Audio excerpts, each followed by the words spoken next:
번역괴담 투채널 괴담. 제목 아야코씨의 나무.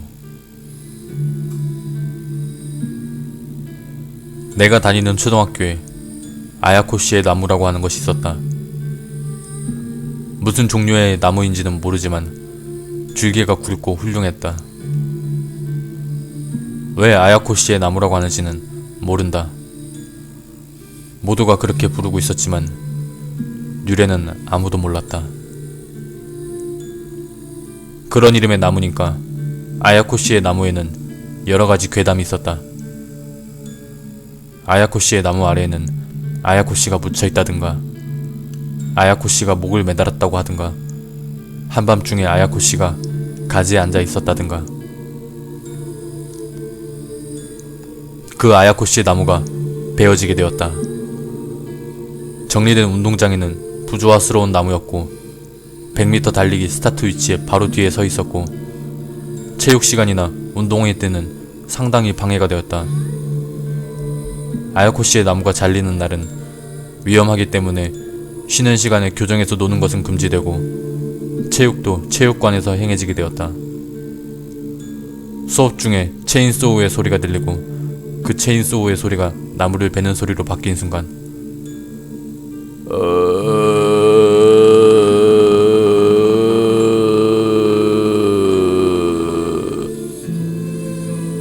하는 굉장히 커다란 외침소리가 들렸다.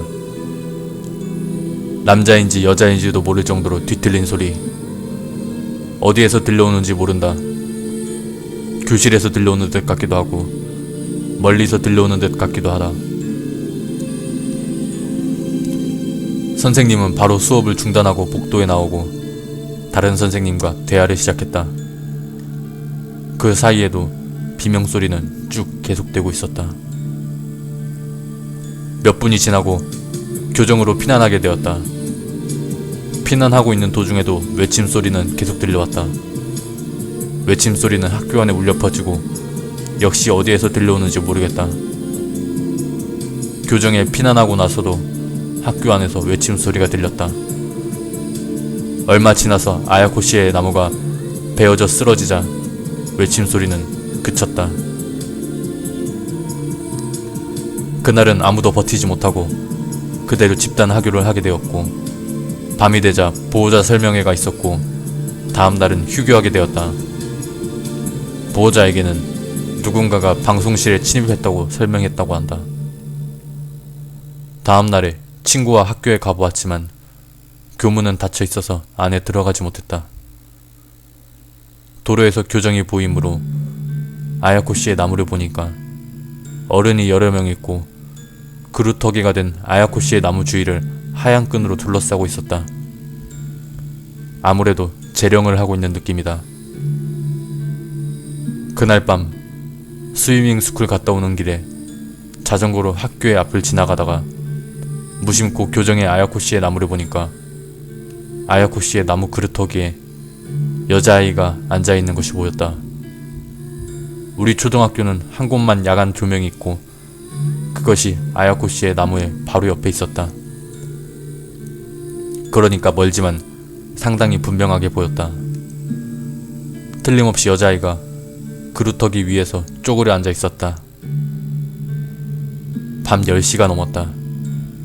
이런 시간에 여자아이가 아야코씨의 나무에 그루터기에 앉아 있었다.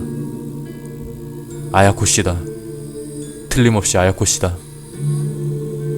공포도 있었지만 내일은 이 이야기가 화제가 될 거라는 기쁨 쪽이 강했다. 빨리 집에 돌아가자. 그렇게 생각하며 자전거를 달리기 시작하자 시내 방송이 흘렀다. 이런 시간에 시내 방송이 흐르는 일은 좀처럼 없었다. 자전거를 세우고 듣고 있으니까 아무래도 초등학생 여자아이가 행방불명이 되었다고 한다. 초등학생 여자아이? 조금 전에 그루터기에 앉아있던 여자아이가 머리를 지나갔다. 그 아이일까? 하지만 어째서 저런 곳에 앉아있는 거지? 솔직히 상당히 무서웠지만 여자아이를 찾아내면 히어로가 될 수 있었다. 그 유혹에 이기지 못하고 혼자서 교정에 숨어 들어가기로 했다. 교문 앞에 자전거를 세우고 교문을 기어올라 뛰어내렸다. 그 순간에 오싹한 오한이 일어났다. 그렇지 않아도 밤의 학교는 무서운데 게다가 아야코 씨의 나무 그루터기 위에 여자아이가 앉아 있었다. 어떻게 할지 고민했다. 한번 집에 돌아가서 부모님과 함께 올까? 하지만 역시 혼자서 찾아내고 싶었다. 교문에서 아야코 씨의 나무까지 100m 정도 됐다. 벌벌 떨면서 아야코 씨의 나무에 다가갔다. 여자아이는 얼굴을 숙이고 그루터기 위에서 쪼그려 앉아 있었다. 비정상적인 광경을 눈앞에 보고 말을 걸 수 없었다. 여기까지 와서 돌아가 볼까냐? 라고 생각했다. 그만큼 눈앞에 여자아이가 무서웠다. 하지만 다리가 움직이지 않는다. 1분 정도 묵묵히 여자아이의 앞에 서 있었지만 뜻을 굳히고 왜 그래? 라고 얘기했다. 여자아이는 얼굴을 숙인 채로 라고 했지만 소근소근 이야기해서 잘 들리지 않는다. 에?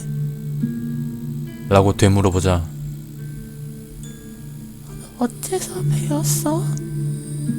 라고 묻고 있었다. 아야코 씨의 나무일 거라고 생각했지만 나에게 어째서라고 말해와도 모른다. 대답하고 있지 않으니까 여자아이는 천천히 얼굴을 들어 나를 바라보았다. 평범한 여자아이였다. 하지만 여자아이의 얼굴이 분노의 표정으로 바뀌어간다. 일어나서 그루터기에서 내려와 나에게 가까이 다가왔다. 도망가고 싶었지만 역시 공포로 다리가 움직이지 않는다. 여자아이는 나의 눈앞에 멈춰서 어째서야? 라고 외쳤다. 그 순간에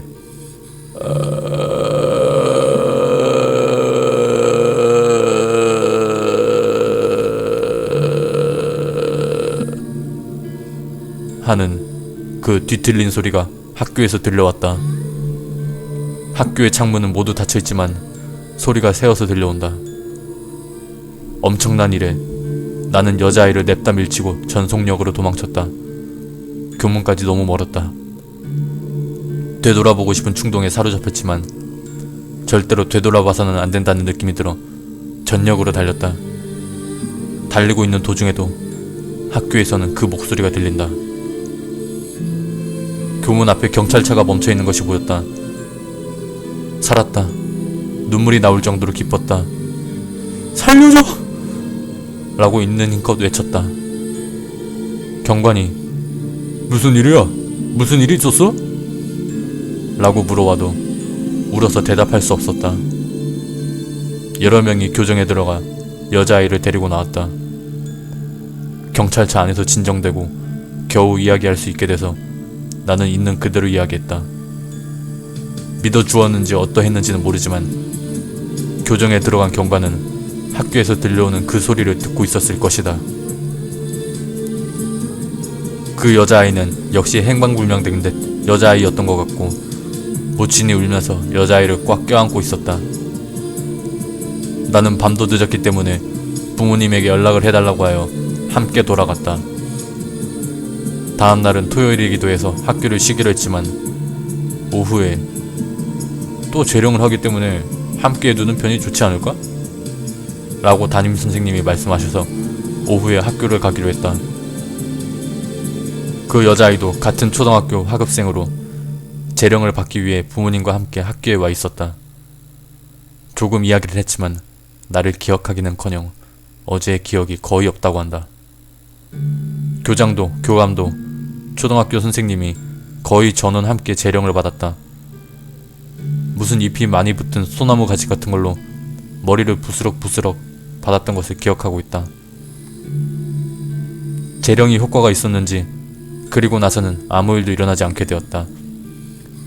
선생님들에게 아야코 씨의 나무에 대해 물어보았지만 아무것도 모른다고 한다. 옛날부터 있는 나무니까 무엇인가가 깃들어 있었을지도 모른다. 그 초등학교 앞을 지나갈 때는 지금도 이따금 오싹해진다. 보지 않는 편이 좋다는 건 알고 있지만 그 구루터기를 봐버린다. 이제 아무런 특징도 없는 평범한 그루터기가 되어 있기를 진심으로 바란다.